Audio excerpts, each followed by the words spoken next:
Alright guys, my name is MetaGoblin. Today I'm going to be giving you my honest advice for warriors currently playing Classic WoW who are thinking about playing a warrior in Classic TBC. So the current situation in Classic WoW is there is a lot of warriors, even more so than rogues, right, in every single guild. You know, some guilds even have over 10 warriors. This is mainly because, you know, Naxxramas will likely need about 6 tanks and everything like that.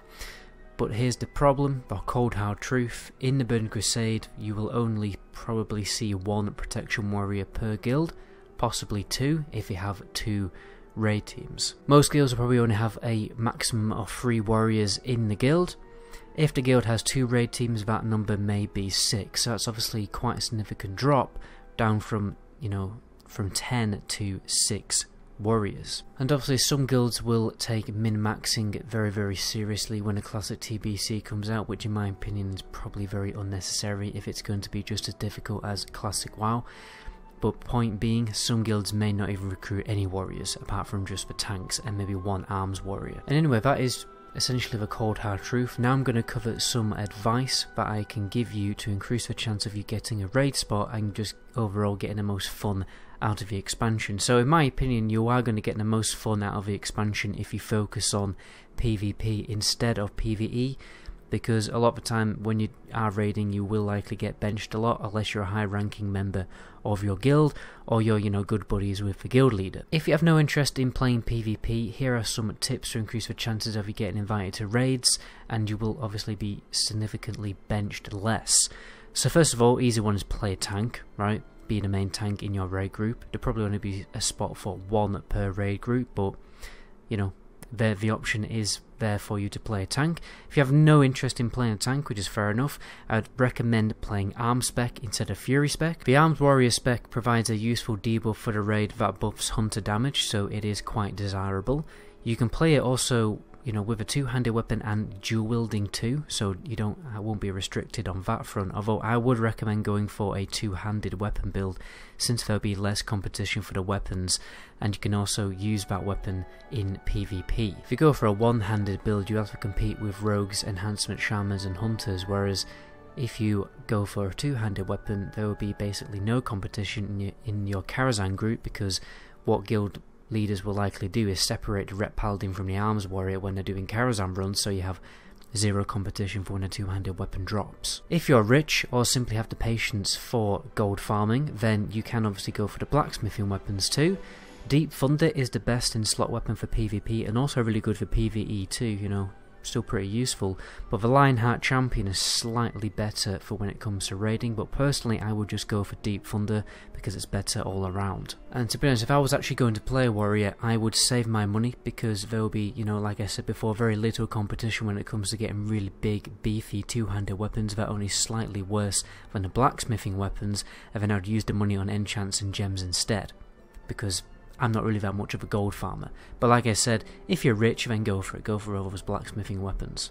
But do bear in mind that you're basically going to get absolutely free loot for when those 2-handed weapons drop. Further profession advice: obviously I would definitely recommend going blacksmithing like I've mentioned, but I also recommend supplementing that with leatherworking to also craft some best in slot gear. You can get some pretty good pre-raid best in slot pieces from both blacksmithing and leatherworking as a warrior.